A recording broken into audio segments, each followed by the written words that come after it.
So from social media to cloud storage to AI tools like ChatGPT, the demand for digital power is soaring. But behind the tech boom are physical realities, massive data centers using enormous amounts of water, power, and land. With us this morning is Dr. Andrew Chien. He's a professor of computer science at the University of Chicago. Welcome to the show, my friend.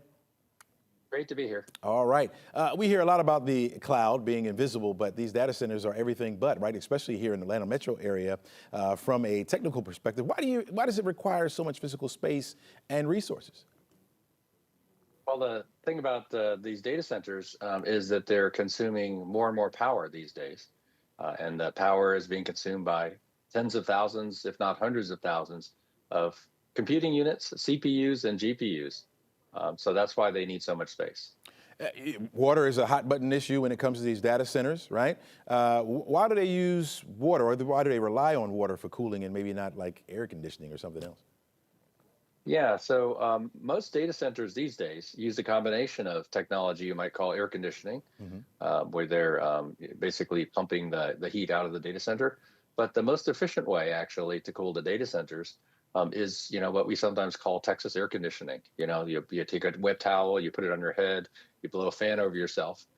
And when you do that, actually, you evaporate the water. So that kind of cooling technology called evaporative cooling technology is actually evaporating the water away into the atmosphere. So that's how they consume the water. I gotcha. Do you know how much power it takes to power these data centers? It's grown tremendously. Around 2000, when we had an internet boom, a large data center was 10 or 20 megawatts. But today, they're building complexes that could grow to as large as a gigawatt, or even some of the largest ones that have been announced, like Stargate, could be as large as 5 gigawatts. So just to put that in perspective, the average home consumes a little over a kilowatt average power. So a gigawatt data center is consuming the power of almost 1 million homes. Wow.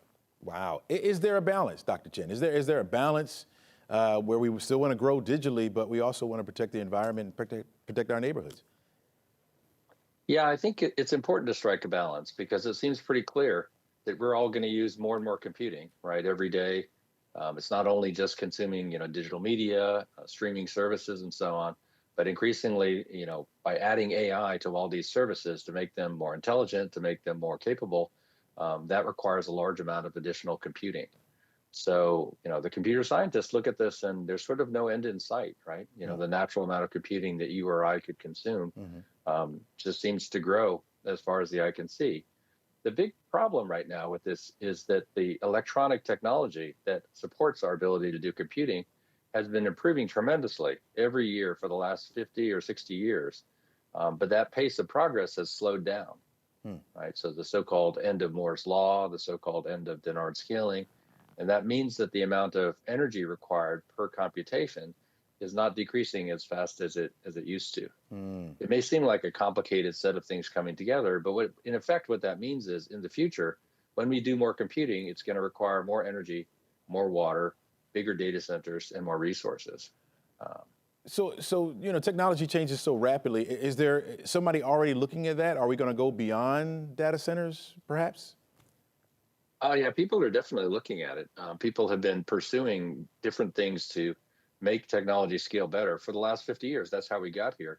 But over the last 10 years, we've sort of run out of things to do. And there's still a huge economic incentive, right? The semiconductor industry is hundreds of billions of dollars. And there's huge interest in making those semiconductors, those chips, more power efficient and faster and so on.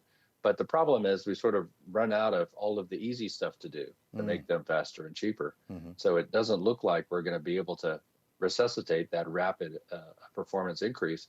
So it does look like we're going to have to be a little bit more careful about how to conserve, how to use computing efficiently. And then on the environmental impact side, there's things that data centers can do to operate better with the power grid. So you can operate a data center a little bit more flexibly, so that it can consume more power when there's more renewable energy. That's one way of reducing its environmental impact. You can cool the data center using different kinds of cooling technology that reduce the amount of water it uses, right? And some of the big companies have made commitments to try and reduce their amount of water use. And so there are things you can do, and I think we need to work really hard at trying to minimize the negative environmental impacts of computing, because we're surely going to use more and more of it going forward. Yeah. In your opinion, what would be the smartest way for a local government to construct one of these data centers and get the best deals for the community? Oh, that's a great question. So one of the challenges with data centers is when you build them, you typically have a fair number of jobs around construction, right? Building the infrastructure and so on. But after they go into full operation, and that might take a long time if you have a big data center complex, it might take 5 or 7 years before it's fully into operation. Most of the jobs involve running the computers. So those are IT management kind of jobs. And often those don't even wind up in the community where the data center is. And then there's some physical maintenance jobs, replacing computers, fixing computers, security, all that kind of stuff. So those jobs are not large number compared to the size of the capital investment of the data centers. So what can communities do? I think communities should band together and insist that the data center is environmentally responsible. They might want to negotiate some kinds of contribution to community. I think they're sometimes called community benefit agreements. Yeah. To ensure that some of the value in the employment of this digital bonanza that's happening comes to the community where the data centers are hosting it. Gotcha. All right. Dr. Andrew Chien, thanks so much for your insight. Really appreciate that. Pleasure to be here. All right. Take care.